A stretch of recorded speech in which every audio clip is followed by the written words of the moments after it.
Welcome back on my channel. हम पढ़ रहे हैं बिजनेस स्टडीज़ की बुक और हमारा 12th क्लास का 5th चैप्टर ऑर्गेनाइजिंग चल रहा है।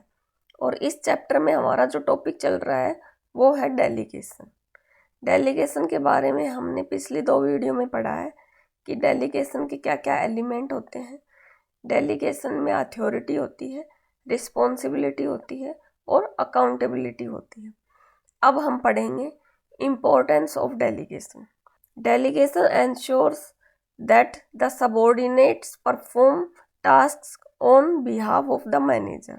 डेलीगेशन में क्या होता है कि जो सबॉर्डिनेट होते हैं, मैनेजर का जो काम होता है वो काम सबॉर्डिनेट करते हैं मैनेजर के बिहाफ पर, thereby reducing his workload and providing him with more time to concentrate on important matters.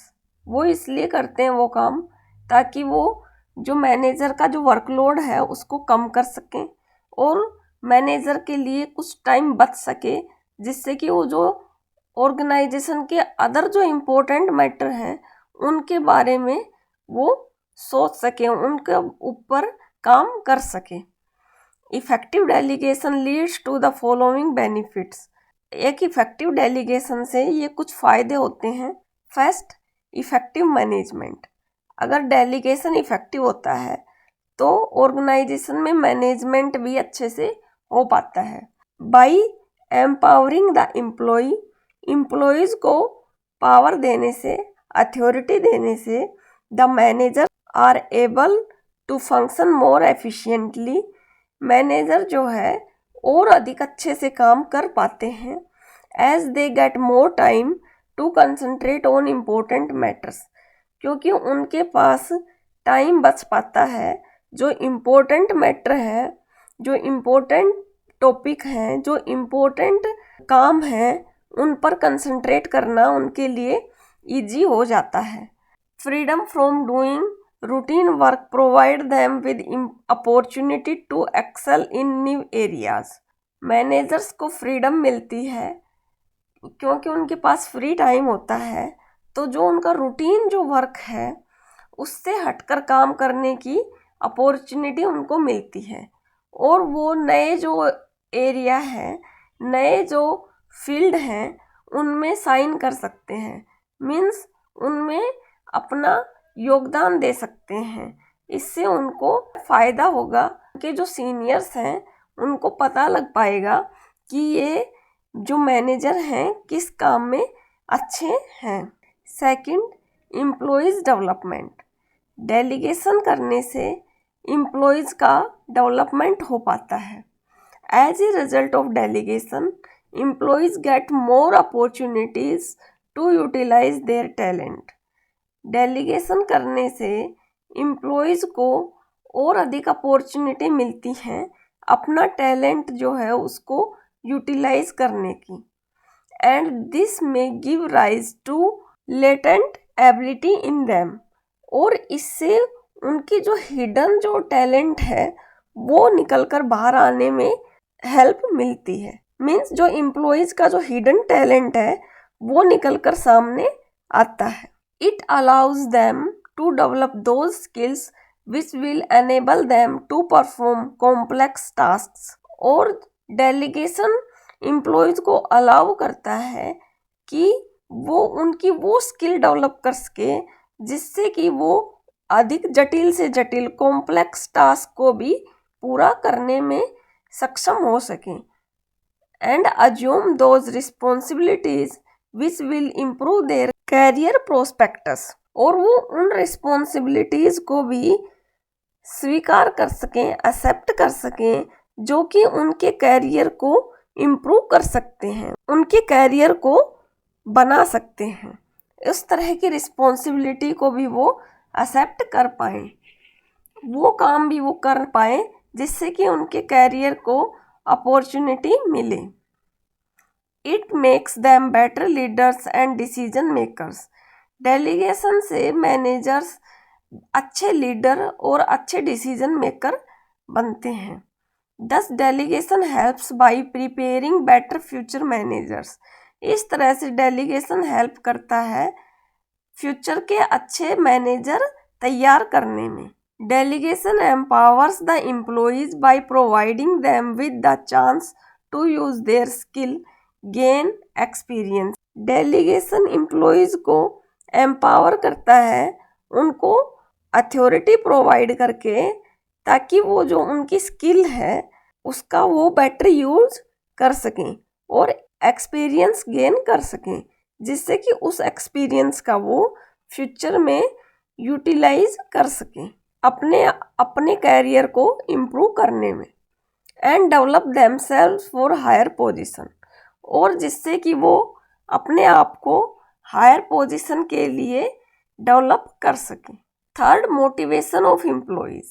Delegation करने से एम्प्लॉइज में मोटिवेशन बढ़ता है। Delegation helps in developing the talent of the employees. Delegation employees में talent develop करने में help करता है। It also has psychological benefits. इससे जो है साइकोलॉजिकल बेनिफिट्स भी होते हैं।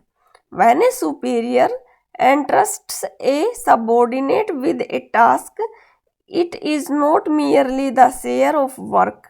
अगर कोई सुपीरियर अपने सबऑर्डिनेट को कोई काम सौंपता है तो वो एक वर्क की शेयरिंग नहीं होती है, but involves trust on the superiors part. बल्कि एक सुपीरियर का अपने सबऑर्डिनेट पे ट्रस्ट होता है। And commitment on the part of the subordinate, और एक सबऑर्डिनेट का अपने सुपीरियर के प्रति कमिटमेंट होता है। Responsibility for work builds the self esteem of an employee and improve his confidence. जब सबऑर्डिनेट को कोई काम की रिस्पॉन्सिबिलिटी मिलती है तो उसका जो सेल्फ कॉन्फिडेंस है वो बिल्ड होता है और उनका जो कॉन्फिडेंस है वो बढ़ता है। He feels encouraged and tries to improve his performance further, और इससे वो उसको एनकरेजमेंट मिलता है और वो अपनी परफॉर्मेंस को इम्प्रूव करता है फ्यूचर में फिर से काम को करने के लिए, और इससे उसकी परफॉर्मेंस इम्प्रूव होती है। Fourth is simplification of growth. Delegation करने से एम्प्लॉइज की ग्रोथ आसान हो जाती है। Delegation helps in the expansion of an organisation by providing a ready workforce to take up leading position in new projects. Delegation करने से ऑर्गेनाइजेशन के एक्सपेंशन में आसानी होती है। मीन्स अगर कोई ऑर्गेनाइजेशन अपना काम जो है वो बढ़ाना चाहता है किसी फील्ड में, तो उसको उसमें आसानी होती है। Bye providing a ready workforce, इससे ऑर्गेनाइजेशन को एक रेडी वर्कफोर्स मिल जाती है, क्योंकि जो एम्प्लॉयज़ होते हैं, जो सबऑर्डिनेट होते हैं, उनका वो काम पहले से ही किया हुआ होता है, इसलिए उनको एक रेडी वर्कफोर्स अवेलेबल हो पाती है to take up leading position in the new project.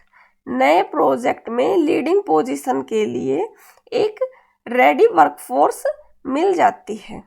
Trend and experienced employees are able to play significant role in the launch of new projects by replicating the work ethos they have absorbed from existing units in the newly set up branches। जो trend और जो experienced employees होते हैं, जो subordinate होते हैं, वो अपना एक इम्पोर्टेंट रोल प्ले कर सकते हैं जो नया प्रोजेक्ट लॉन्च हुआ है उसमें, क्योंकि उनको पहले से ही जो काम का एक्सपीरियंस होता है, उसके बेस पे वो जो नई जो ब्रांच सेटअप की गई है उसमें अपना एक अहम रोल प्ले कर सकते हैं। Fifth is basis of management hierarchy. Delegation करने से मैनेजमेंट की जो हायरार्की है उसके लिए बेस तैयार होता है। Delegation of authority establishes superior subordinate relationship which are the basis of hierarchy of management. Delegation करने से जो सुपीरियर और सबऑर्डिनेट हैं उनके बीच में एक रिलेशनशिप एस्टैब्लिश होता है जो कि मैनेजमेंट हायरार्की के लिए बेस प्रोवाइड करता है। in the degree and flow of authority which determines who has to report to whom। और यह अथॉरिटी की एक डिग्री होती है जो कि यह निश्चित करती है कि कौन किसको रिपोर्ट करेगा। मीन्स किसी भी एम्प्लॉय के पास जितनी अथॉरिटी होती है उतनी ही उसके पास पावर होती है, और उसके बेस पे हमें ये पता लगता है कि कौन किसको रिपोर्ट करेगा। मीन्स जो एम्प्लॉयज काम करेंगे वो किसको, कौन उनका सीनियर है, उसको किससे रिपोर्ट करनी है। The extent of delegated authority also decide the power. किसी एम्प्लॉय को जितनी अथॉरिटी दी जाती है वो उस एम्प्लॉय की पावर को डिसाइड करता है। That each job position enjoys in the organisation, जिससे कि ऑर्गेनाइजेशन में प्रत्येक जो जॉब पोजीशन है उसकी पावर के बारे में उससे पता चलता है और उसी के बेस पे एम्प्लॉयज काम करते हैं। 6th is better coordination. Delegation करने से एम्प्लॉयज के बीच में कोऑर्डिनेशन बढ़ता है। The elements of delegation namely authority, responsibility and accountability help to define the powers, duties and answerability related to the various positions in an organization। एक organisation की अलग अलग पोजीशन में कोई भी एम्प्लॉई किसके प्रति जवाबदेह है, उसकी क्या पावर है और उसकी क्या ड्यूटीज हैं, ये सब जो डेलीगेशन के जो एलिमेंट हैं अथॉरिटी, रिस्पॉन्सिबिलिटी और अकाउंटेबिलिटी, ये है डिसाइड करते हैं। This helps to avoid overlapping of duties and duplication of efforts as it gives a clear picture of the work being done at various level. Delegation help करता है duties की overlapping में, means किसी भी काम के बार बार होने में, और जो एफर्ट्स जो एम्प्लॉयज लगाते हैं वो मिसयूज ना हो, उनका वो वेस्ट ना हो। इस ये काम डेलीगेशन करता है क्योंकि वो जो है जो अलग अलग लेवल हैं उन पे जो काम करना है उसकी क्लियर पिक्चर प्रोवाइड करता है। Such clarity in reporting relationships help in developing and maintaining effective coordination amongst the departments, levels and functions of management। Reporting relationship में इस तरह की जो क्लैरिटी होती है वो हेल्प करती है डेवलप करने में और मेंटेन करने में इफेक्टिव कोऑर्डिनेशन को। किसके बीच में? डिपार्टमेंट के बीच में, जो लेवल्स हैं हायरार्की के उनके बीच में, और जो मैनेजमेंट के फंक्शन है इन सब के बीच में कोऑर्डिनेशन करने का काम करता है क्लैरिटी इन रिपोर्टिंग। जब रिपोर्ट करने में क्लैरिटी होती है तब। दस डेलीगेशन इज ए की एलिमेंट इन इफेक्टिव ऑर्गेनाइजिंग। इसलिए हम कह सकते हैं कि जो डेलीगेशन है वो और इफेक्टिव ऑर्गेनाइजिंग के लिए मेन मुख्य तत्व है, की एलिमेंट है। Thank you students. Please like, share my videos and please subscribe my channel. Thank you so much.